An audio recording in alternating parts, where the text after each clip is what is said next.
Yes, we are almost there. Oh my goodness, this bike was a challenge. And I would not have thought of that, of many challenges I had when I first picked it up. It looked like I had a little bit of roughness, but nothing really too extreme, where I found a few extreme issues. So let's go over those extreme issues and wrap it up to the finish line on this old bike. Thanks. After this.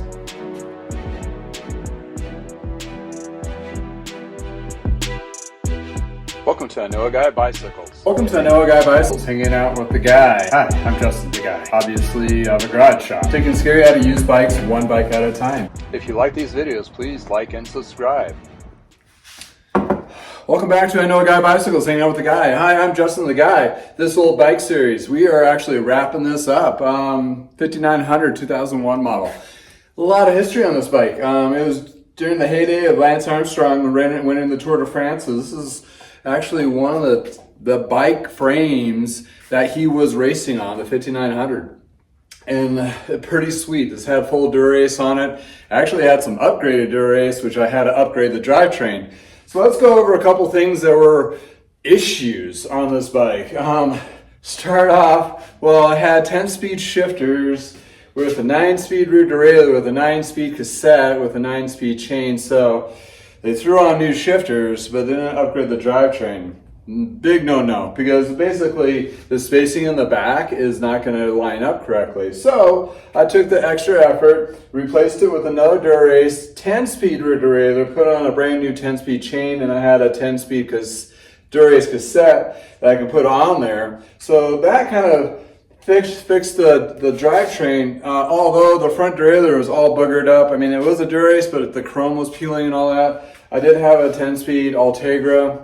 The difference is minuscule. Performance, you're not going to notice. So if all the downgraded parts, the only downgraded part I had to do is the front derailleur, it's actually a win-win. That was the drivetrain issue. Then we had the headset issue, which I have a video dropping on that. It was a win and a loss and a win. Basically, this particular headset is the precursor of the integrated headsets that we know today, because they just glue those cups right in there. It's a Cane Creek S6, which the bottom bearing is a lot bigger than the top bearing, and the bottom bearing, getting a hold of Cane Creek, nobody there remembers the spacing on it. The bearing itself, it was all wiped off, so I couldn't tell. I tried to match one, even ordered one from Europe, waited 3 weeks for it to come in. It was not exactly what I needed, but I was able to successfully take that bottom bearing, peel off the seals, clean it in the Sonic cleaner several times, and got all that gunk out, refreshed it, and put some new lube, and basically brought it back to life. So the bottom bearing I was able to save, which was awesome, because I was kind of up against the wall there. The only other bearings I saw, they were like $200-300, which realistically that's no bueno. So it turns smoothly.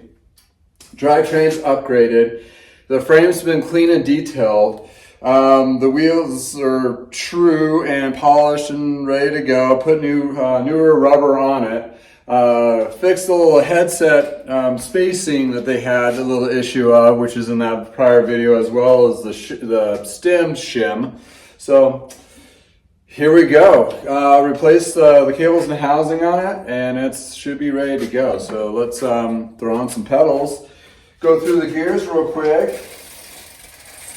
So when you put on pedals, pedaling backwards tightens.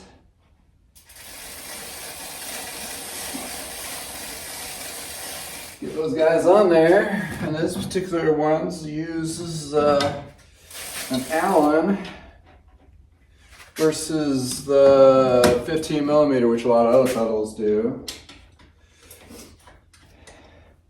And I put on new pedals on mine, platform pedals. I mean, you're like, a lot of people I sell bikes to, they're not into cycling quite yet to the point where they're ready for clipless, so that's why I buy nice platform pedals, and if they don't get into it, that's great. They'll have a pedal all set for them. So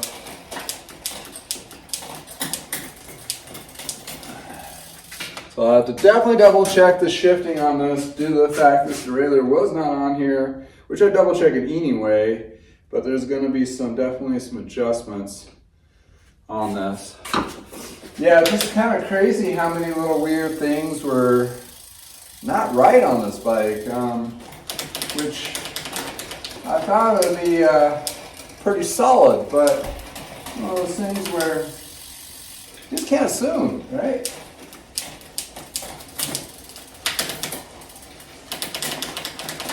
So going through the gears here.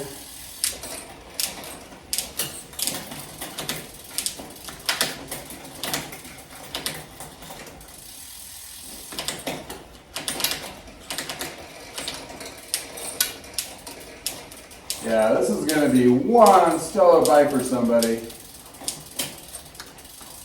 For sure. Cable popped, so I need to give it a little bit of a tug. And it's also, oddly enough, had this housing, you want to have some kind of a barrel adjuster on it, but they had two barrel adjusters on there where it's kind of strange. That's cool. Yeah, let's roll this out so the derailleur can come out. Double check that. Limit screws. There we go.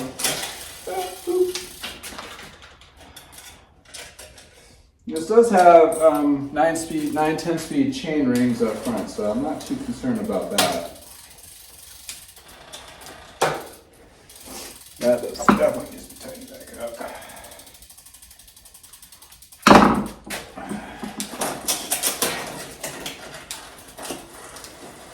There we go. There's some. Yeah. All right.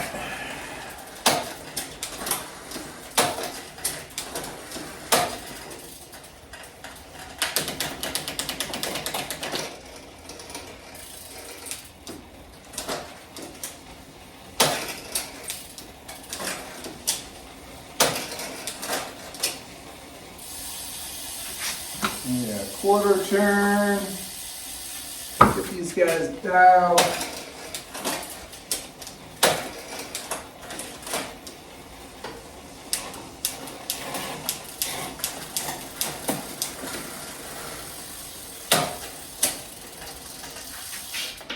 Nice. And the B tension needs to go up a little bit. That pushes the derailleur down, so there's a little more, that jockey pulley doesn't roll up against that hog. And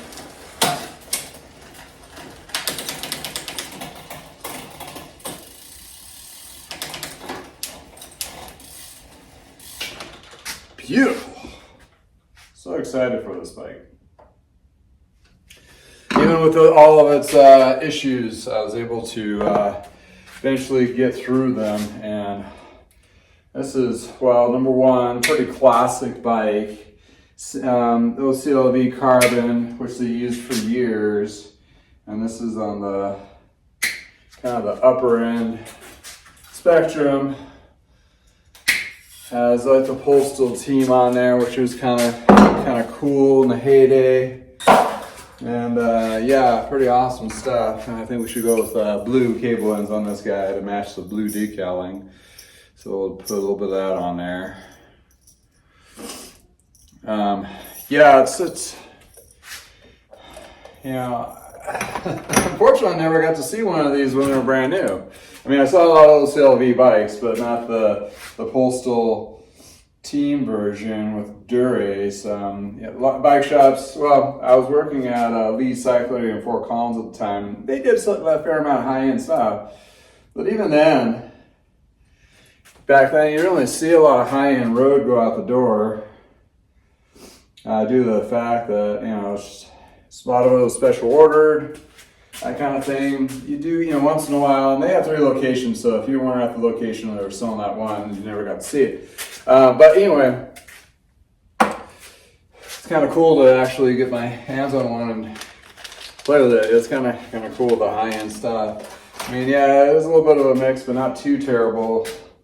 But it is upgraded where mean, this is when 9 speeds were it, and this has been upgraded to 10 speeds, so that is definitely a benefit.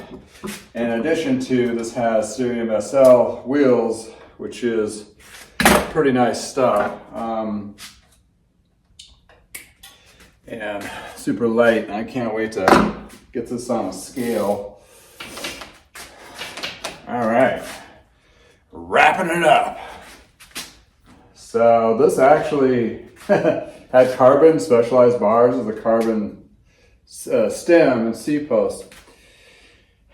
I'm thinking this guy kind of like somebody had like the front end and this and off of another bike and just put it on there. Either it was destroyed or whatever, or they just want to do some part swapping, which happens, you know, especially with high-end people. They like to do, oh, this is lighter, we'll go with this. I bought a bike once from a guy that had a couple of bikes that he was for sale, and it was interesting is his dad's bikes, and what his dad did is whatever was lightest he put on there. So I had none of the wheels matched because I had a lighter wheel and a lighter front wheel and a lighter rear wheel that you can find, which was kind of interesting, kind of perspective. So he was all about the weight scenario versus just matchy, which is fine too. I mean, you know, that's part of the fun of cycling, right? Customizing your bike and putting some nicer tidbits on there and maybe lighter or more comfortable or more efficient. It's just one of those evolving changes, and if you get yourself into a bike where it's justified to upgrade, something like this for sure, then it's a lot of fun. And a lot of people, you know, take an opportunity in the season, like a new season, to add a couple new little bits here and there, to, you know, give it a little more life and, you know, upgrade. You know, spend a lot of time and miles on it, and it's one of those things where you kind of want to upgrade those things to make your experience better. And it's either new shorts, a new cycling kit to wear, gloves is always nice, new helmet every so often, new shoes, what have you. In addition to bike stuff, parts. So sometimes you'll see a mix on used bikes that all have those upgrades or changes to the customized to the rider. So this is pretty schwank. Still, it's going to be under $1,000, and this thing, or somewhere around there, and it's going to be like somebody got this and it's the first bike they've ever gotten for road riding or getting back into road riding. This is a rocket. It's like, you know, it's like taking that beater and jumping right into like, oh, I'm going to take an old Porsche for a ride, you know, that kind of thing. So, or Camaro, whatever your car brand flavor is. And if you're listening to this still, hey, why don't you throw down what kind of favorite car you like? And also, what kind of bike accessories that you find most beneficial to the new season. I'd like to share some knowledge on that. Okay, gotta do it. Oh boy, okay. Got myself at a weird angle there. Okay, all right. Nope, that was another. So, it's all about professionalism, right? I'm gonna back this down a little on this guy. You can see, okay, you can see coming up on this. These tape ones don't like to stay. So it was looking like it was a traffic jam on bar tape. So we wanna, and yeah, even good mechanics have the challenging days of wrapping bars. Just is part of it. All right. Okay, got a nice, pretty clean, even going.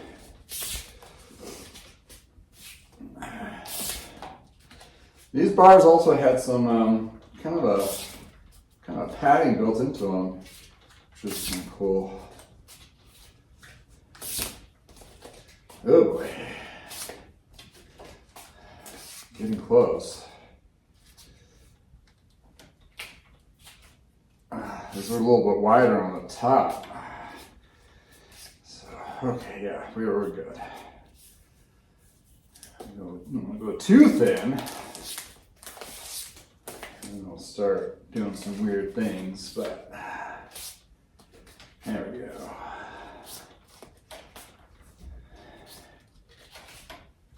All right, got some S-Works bars there. So you want to line it up like that.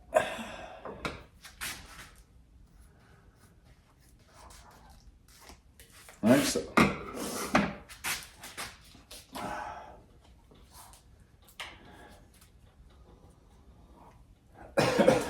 All right. Yeah, this is get excited about working on bikes like this because they're like high-end stuff, Imagine myself being part of a pit crew with a bike race team, and which work on these all day. I have a friend that is into that. He's on one of the race teams in Europe as a mechanic and works on all these fun bikes, but as being in the industry, it can only be fun for so long. Reason being is a lot of drama there. Not necessarily just all that, is a lot of this stuff is kind of tested in the race market. So if you can't figure out some good hacks for your team to win on some partially tested equipment, whew, it could be most challenging. Bar plug in there. All right, on to the other side. So yeah, one of those things. I like what I'm doing here, so I don't think I want to travel the world at this point, even though I like to see some parts of it. More on a vacation level, not on a work level. But if you're a younger mechanic and coming up and get on some of those teams, yeah, I could see how great experience that would be. But only for so much time. All right.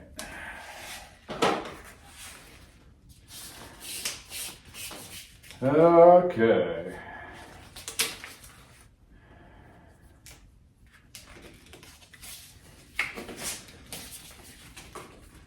For some reason, I'm better at wrapping the left bar than the right bar. Just, I don't know, it's because I'm right-handed, or it's just the easier angle for me mentally. I don't know. It's one of those things where when I get to this side, I always do the challenging side first, because when you get to the easier side, you're like, okay, I'm closer of being done. And well, and on a high note when doing things like this, for wrapping bars, it's this side's just a little bit easier. Don't know why. Probably because of the right-handedness or that kind of deal, but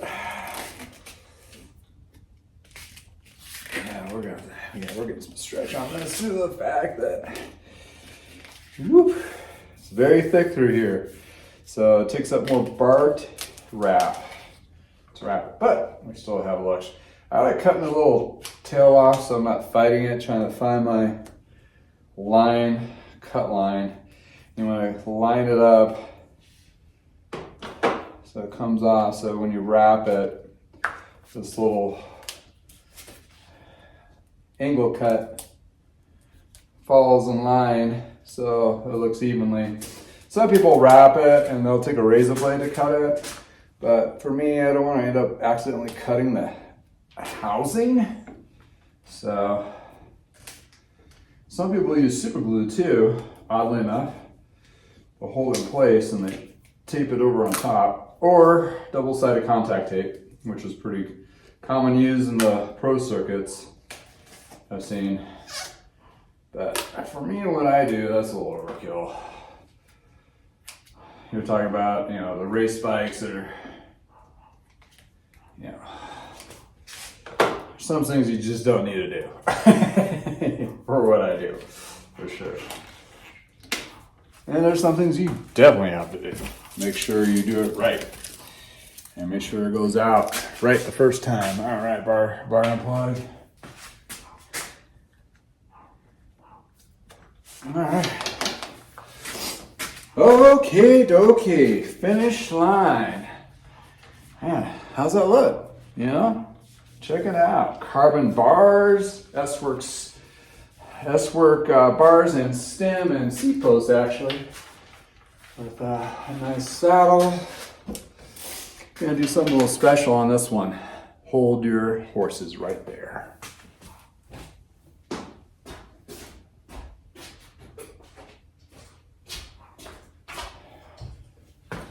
So this is a scale from Feedback, awesome thing. And the scale, they're pretty accurate.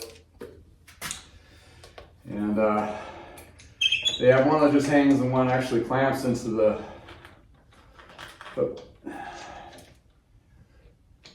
bar there. So it's on with pedals, okay? And you know, you can do lighter bar tape. What else can you lighten up on this? Not much. Maybe a lighter chain. Other than that, the great reveal. Check it out.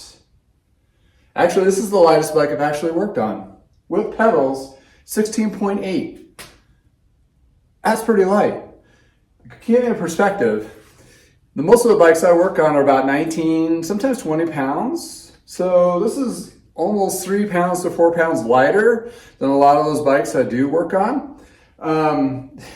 You may not think that's a lot, and it really kind of isn't for a recreational beginner. But keep in mind, every pound you take off, that's less for you to push up the hill. So when you become more efficient and you're more exercising a lot and you shed that weight and you're at that cycling peak weight, and you want to, every pound, you'll definitely feel in those longer rides, right? But keep this in mind, there is a cap in the race circuit for like Tour de France and so forth. You can't go over a certain weight, which is really kind of interesting because I think it's like 15 pounds or something of that nature. I'll have to look it up. But there's that weight where they are now making bikes traditionally out of the box, ready to go way below that weight. They actually have to add weight to the bike to make it legal to race on, which is blowing me my mind, right? So yeah, some of these bikes are just so amazing. So this bike at 16.82 pounds, pretty close to the spec of what Lance Armstrong would have raced on. There's probably a couple other things and there's probably a little bit lighter weight, but think of mine, this particular bike and this particular weight won the Tour. Think on that. Thank you for hanging out with me. Have a wonderful day from the garage.